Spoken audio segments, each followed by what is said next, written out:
Sir అనే నమస్తే.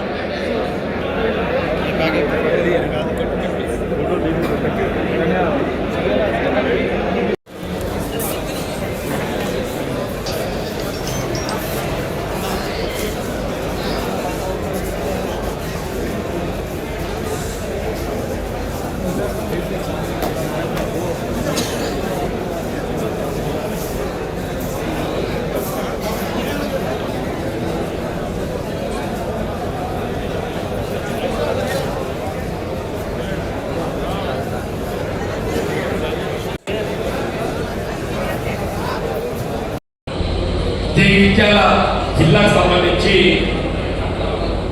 అఖిల భారత కాంగ్రెస్ మన జిల్లాకు అబ్జర్వర్గా నియామకం చేయబడినటువంటి మాజీ పార్లమెంట్ సభ్యులు షేక్ కుమార్ గారు, వారితో పాటు ఈ అభిప్రాయ సేకరణకు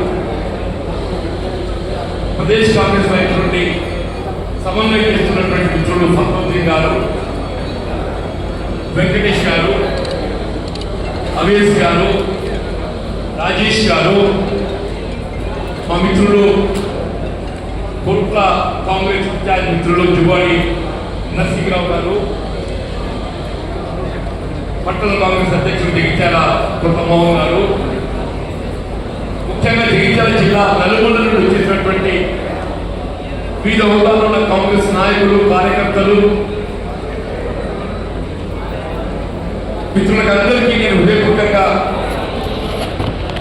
ఆహ్వానం, నమస్కారాలు తెలియజేస్తూ అఖిల భారత కాంగ్రెస్ ఒక నూతన ప్రక్రియ అధ్యక్షులు ఎంపిక అనేది ప్రజాస్వామ్యయుక్తంగా కాంగ్రెస్ కార్యకర్త అభిప్రాయం మేరకు చేయడం జరుగుతుంది అన్నటువంటి ఒక భావంతో నిధితులతో కేవలం పైనుండి కిందికి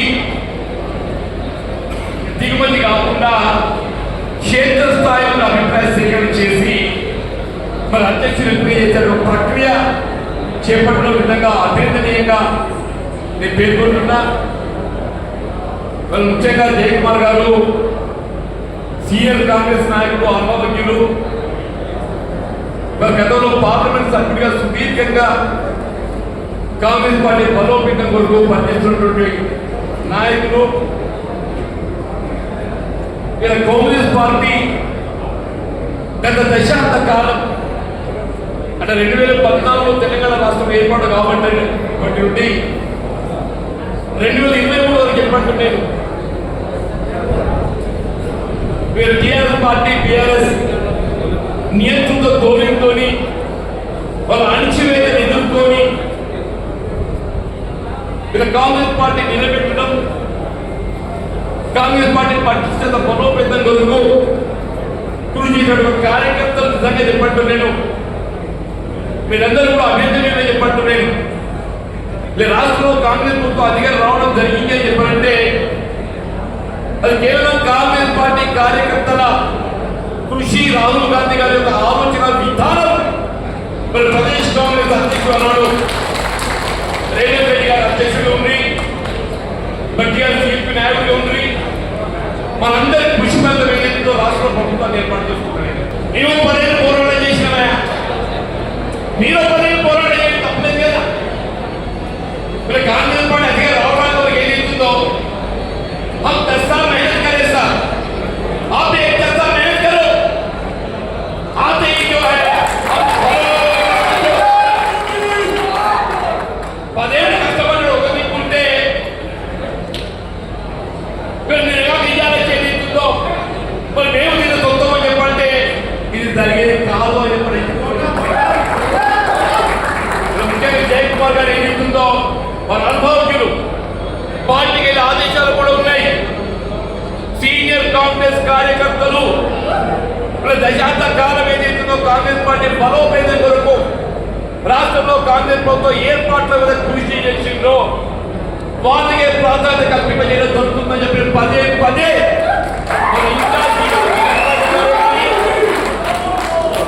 ప్రదేశ్ కాంగ్రెస్ అధ్యక్షులు మహేష్ కుమార్ గౌడ్ గారికి కానీ పేర్కొంటుందో చెప్పండి. జిల్లా అధ్యక్ష బాధ్యత కూడా ఏదైతుందో వారు చెప్తారు. ఏ విధంగా ప్రాధాన్యత ఇవ్వడం జరుగుతుందని చెప్పని జైపాల్ గారు చెప్తున్నటువంటి కార్యకర్తలకు ఏ విధంగా గుర్తింపు ఇవ్వడం జరుగుతుంది, మరి మనోభావాలను ఏ విధంగా గౌరవించడం జరుగుతుంది అనే ఒక భావన వాళ్ళు వ్యక్తం చేస్తారు. ఎలాగైనా కాంగ్రెస్ పార్టీ మన హక్కుగా భావించాలి, కాంగ్రెస్ పార్టీ మన హక్కుగా భావించాలని చెప్పంటున్నాను నేను. ఎవరో నడవతో కూడా చేయలేకపోతా అని చెప్పంటే లేదు,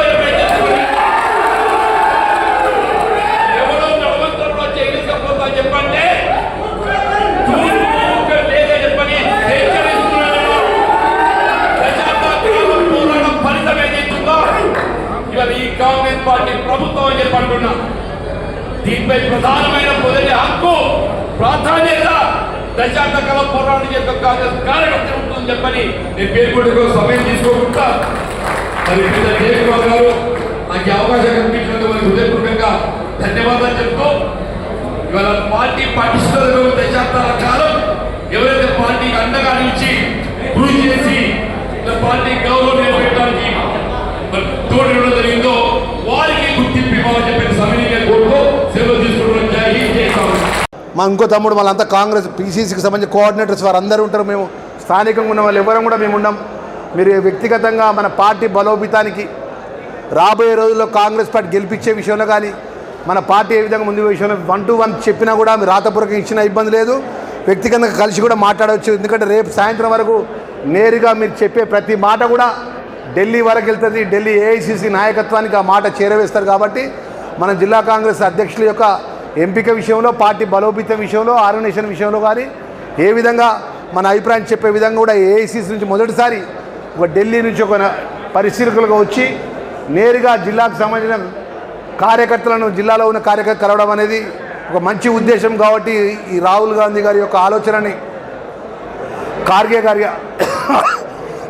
ఆలోచనని మనం అమలుపరిచే విధంగా ముందుకు పోవాలని కోరుకుంటూ మరొకసారి పేరు పేరున అందరికీ ధన్యవాదాలు తెలియజేసుకుంటూ ముగిస్తున్నాను. Thank you very much. Mallikarjun Kharge గారు, రాష్ట్ర కాంగ్రెస్ పార్టీ అధ్యక్షుడు మహేష్ కుమార్ గౌడ్ గారు, రాష్ట్ర ముఖ్యమంత్రి వర్యులు పెద్దలు రేవంత్ రెడ్డి గారు, ఇన్ఛార్జ్ జనరల్ సెక్రటరీగా ఉన్నటువంటి మీనాక్షి నటరాజన్ గారు, ఈరోజు ప్రత్యేకంగా జగిత్యాల జిల్లాకు సంబంధించిన జిల్లా కాంగ్రెస్ పార్టీ అధ్యక్షులకు సంబంధించినటువంటి అధ్యక్షులు ఎవరైతే బాగుంటారనేది నేరుగా కార్యకర్తలకు దగ్గరికి వచ్చి ఏఐసిసి పక్షాన పరిశీలకులుగా, అబ్జర్వర్గా వచ్చినటువంటి మాజీ పార్లమెంట్ సభ్యులు గౌరవనీయులు జయకుమార్ గారు, అదేవిధంగా బాసిద్ గారు, ఫక్రుద్దీన్ గారు, చాలామంది ఏఐసిసి పరిశీలకులకు మన తెలంగాణ రాష్ట్ర కాంగ్రెస్ పార్టీ పక్షాన వారికి కోఆర్డినేషన్ కోసం వచ్చినటువంటి మా మిత్రులందరూ కూడా జిల్లా కాంగ్రెస్ పార్టీ అధ్యక్షునిగా నేను స్వాగతం పలుకుతూ, దయచేసి మా మిత్రులందరూ కూడా ఈరోజు ప్రత్యేకంగా ఈ సమావేశం ఏర్పాటు చేసిన కారణం ఏంటంటే అఖిల భారత కాంగ్రెస్ పార్టీ రాహుల్ గాంధీ గారు గ్రామాల లోపల బూత్ నుంచి మొదలు పెట్టుకుంటే గ్రామం నుంచి మండలం నుంచి జిల్లా వరంగా ఆ యొక్క కార్యకర్తల బూత్ స్థాయి కార్యకర్తల యొక్క అభిప్రాయం ప్రకారం జిల్లా కాంగ్రెస్ పార్టీ అధ్యక్షుడు అనేది నియామకం జరగాలి.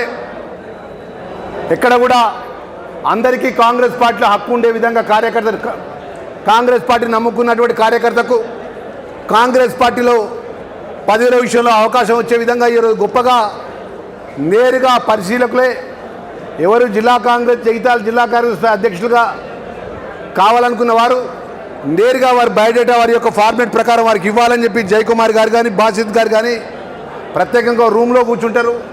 మొదలు కోరుట్ల నిజవర్గానికి సంబంధించినటువంటి కాంగ్రెస్ పార్టీ మిత్రులు, తర్వాత పెద్దలు మాజీ మంత్రివర్యులు, శాసన మండలి మాజీ సభ్యులు గౌరవనీయులు పెద్దలు జీవన్ రెడ్డి గారు, అదేవిధంగా ధర్మపురికి సంబంధించినటువంటి నిజవర్గం కాంగ్రెస్ పార్టీ శ్రేణులందరూ కూడా మనం చేస్తున్నాం. దయచేసి ఇది చాలా క్లియర్గా ఎక్కడ కూడా ఇలాంటి ఇబ్బంది జరగకుండా conference we felt that Congress party to take on the casteist and fascist forces which is dividing the people on religious lines and caste lines. Being a secular party, it should strengthen itself. Number 2 decision, there should be a yatra march by foot, Padayatra, across the country, starting from Kanyakumari to Kashmir and then from Manipur to Gujarat. Our beloved leader, the opposition leader of the country in the parliament, Mr. Rahul Gandhi, has taken the march. Successfully he has completed his march, and you all know that it had gone into the records of Guinness books. One of the world records it was. Now, as the second part of it, we are taking quick steps to strengthen the organization. We thought it should start from the district level. District level presidents are the backbone of the party. For any agitation, they have to go. For any program, they have to do it. It's 100 books. The total number of voters in this 8 constituency is 12,55,000. This is the volume of work I am engaged in. By tomorrow, I will be finishing my one-to-one interaction with the people. Then I will go to Hyderabad. At Hyderabad, I will meet the senior leaders in the Congress party, including our Telangana DCC president. And then I will finalize. This is my program. If the media and press wants to ask any questions, I will be more willing to answer the questions to the best of my ability. Thank you. Also came to know through television and media. I am away from the state from 9th of this month. Yes, I have noted that the Tamil Nadu government is taking steps to move in the assembly, pass a bill to ban Hindi in Tamil Nadu. Already you all know, for the last 5 decades, for 50 years, we are following 2-language formula. Mother tongue and to communicate with the other people, English. This is the stand of the government. Whichever the government comes, whether DMK or ADMK, Alliance government. This has been the stand our senior leaders have taken, and it is going. The present BJP government, I don't want to be very elaborate because that is not my scope to answer. However, the present BJP government is trying to create constitutional crisis in Tamil Nadu. State was under 2 language for a long time. No disturbance, nothing. We did not say anything about it. Now they say we will release, central government will release funds to Tamil Nadu. That Mandri Pradhan, Education Minister Pradhan said, we will release funds to Tamil Nadu only if they implement Hindi also as a subject. Hindi should be read in Tamil Nadu. It is not acceptable. They said, कौन सा पैसा है? कहाँ से पैसा आया? मेरा पैसा, तमिलनाडु पैसा उधर है. We paid tax. From the tax, Tamil Nadu people, tax money has gone. As per the constitutional arrangement, the money will be divided by the central government to the state. So it is our money, state's fund. Now they are saying we will release the money only if we read Hindi. Why is that? It is stupid, nonsense and idiot. It is stupid, nonsense and idiot. You should live free. To read a language is my interest.